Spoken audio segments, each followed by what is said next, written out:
सांध्यापासून बांध्यापर्यंतच्या सामान्य शेतकरी मित्रांसाठी आपला मित्र उदय लाड घेऊन आला. अनोखा व्हिडिओ पाहणं सर्वांचे शेती मित्र करतो आता खूप खूप स्वागत. शेतकरी मित्रांनो, आपण सर्वांनी आता थंबनेल पाहितलं आणि आपण सर्वांनी आता टायटल हे वाचले. जो चांद्यापासून बांध्यापर्यंतचा सामान्य कास्तकार बांधव आहे त्यांच्या मनातील सध्याचा हा सर्वात महत्त्वाचा सवाल. जो सवाल सध्या तुमच्या, माझ्या व आपल्या सर्वांच्या मनात उपस्थित झालाय. जो सवाल चांद्यापासून बांध्यापर्यंतचा प्रत्येक सामान्य कास्तकार बांधव हा विचारायला लागले. ज्या सवालाच्या अनुसार अखेर कधी होणार आता संपूर्ण राज्यामध्ये पेरणी योग्य पाऊस. चला तर मग आपल्या मनात निर्माण झालेल्या सध्याच्या या सर्वात महत्त्वाच्या यक्ष प्रश्नाच्या आजच्या व्हिडिओच्या माध्यमातून इथं प्राप्त करूयात उत्तर. ज्या ज्या कास्तकार बांधवांना या प्रश्नाचं अचूक उत्तर जाणून घ्यायचं आहे त्या सर्वांनी हा व्हिडिओ आता सुरुवातीपासून शेवटपर्यंत पाहावा. जिथं व्हिडिओ पाहत असताना आपल्या सर्वांना मनापासून व्हिडिओ आवडल्यासारखा वाटेल तिथं व्हिडिओला लाईक करा. जास्तीत जास्त कास्तकार बांधवांपर्यंत हा अत्यंत महत्त्वाचा व्हिडिओ पोहोचवण्यासाठी जरूर व्हिडिओला शेअर करा. चॅनलला जर आत्तापर्यंत आपण सर्वांनी सबस्क्राईब केलं असेल तर सबस्क्राईब करून जरूर नोटिफिकेशन बेलला ऑल करायच्या मिळणार प्रत्येक व्हिडिओ आपल्याला मिळत राहतो आता इथं सतत. जो चांद्यापासून बांध्यापर्यंतचा सामान्य कास्तकार बांधव आहे त्यांच्या मनातील सध्याचा हा सर्वात महत्त्वाचा सवाल. जो सवाल चांद्यापासून बांध्यापर्यंतचा प्रत्येक कास्तकार बांधव हा विचारायला लागले. कारण सामान्य शेतकरी मित्र हा हवालदिल झालाय. तो सध्याच्या कंडिशनला विचारायला लागले की अखेर कधी होणार आता संपूर्ण राज्यामध्ये पेरणी योग्य पाऊस. चला तर मग आपल्या सर्वांच्या मनात निर्माण झालेल्या सध्याच्या या सर्वात महत्त्वाच्या यक्ष प्रश्नाचे जाणून घेऊयात या ठिकाणी अचूक आणि सविस्तर उत्तर. बघा मित्रांनो, आपल्या सर्वांना माहीत आहे की यंदाचं वर्ष हे अल्निनोचं वर्ष आहे.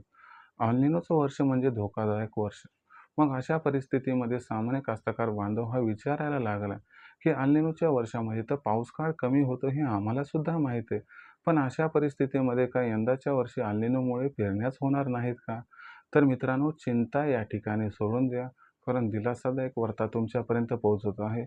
सध्याच्या कंडिशनची ही सर्वात महत्त्वाची आनंदाची वार्ता आहे की पुढच्या 2 आठवड्यात जवळपास 80% पेरण्या ह्या या ठिकाणी उरकणार आहेत. असं अचानक काय घडले की ज्याच्यामुळे पुढच्या 15 दिवसामध्ये 80% पेरण्या उरकणार आहेत, तुम्हाला समजावून सांगतो. बघा मित्रांनो, अल्निनोमुळे सध्या काय झाले की नैऋत्य मोसमी वारे जे आहेत ते सध्या कमकुवत आहेत.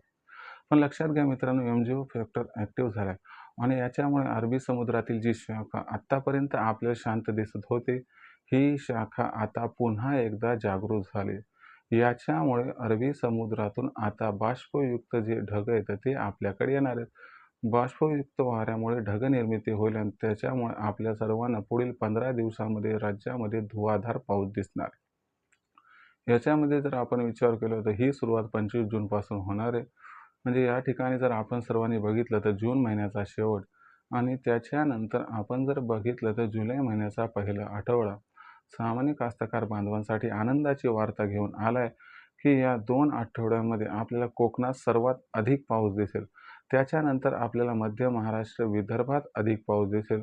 त्याच्या खालोखाल खानदेश आणि मराठवाड्यात पाऊस दिसेल.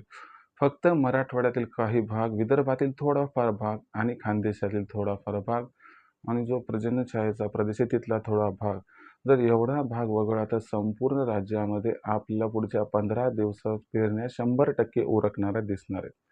याच्यामुळे टेन्शन सोडून द्या, कारण इथून पुढच्या 15 दिवसामध्ये राज्यातील प्रत्येक विभागामध्ये आपल्याला मध्यम ते जोरदार पाऊस दिसणार आहे. याच्यामुळे आपल्याकडच्या पेरण्या उरकतील एवढं मात्र लक्षात ठेवा. तर ही दिलासादायक वार्ता आपल्याला कशी वाटली कमेंट सेक्शनमध्ये लिहून कळवा. भविष्यात पावसाबद्दल लेटेस्ट माहिती जाणून घ्यायची असेल तर पाहत राहा आवडतं यूट्यूब चॅनल शेती मित्र. व्हिडिओमधील माहिती जर आपल्याला मनापासून आवडली असेल तर व्हिडिओस लाईक करा. कास्तकार बांधवापर्यंत अत्यंत महत्त्वाचा व्हिडिओ पोहोचवण्यासाठी व्हिडिओला शेअर करा. चॅनल आतापर्यंत सबस्क्राईब केलं नसेल तर नोटिफिकेशन बेलला ऑल करून घ्या आणि सबस्क्राईब पण करून घ्या, ज्याच्यामुळे येणारा प्रत्येक व्हिडिओ आपल्याला मिळत राहतो आता या ठिकाणी सतत. तर शेतकरी मित्रांनो, अशाच एका नवीन व्हिडिओसह मी आपला मित्र उदय आपल्या सर्वांना आवडत्या यूट्यूब चॅनल शेती मित्र मिळत राहील सातत्याने. तोपर्यंत सर्व शेतकरी मित्रांचे आणि कास्तकार बांधवांचे आजच्या व्हिडिओत आपला मित्र उदय व्यक्त करतो. सर्वांचे खूप खूप आभार.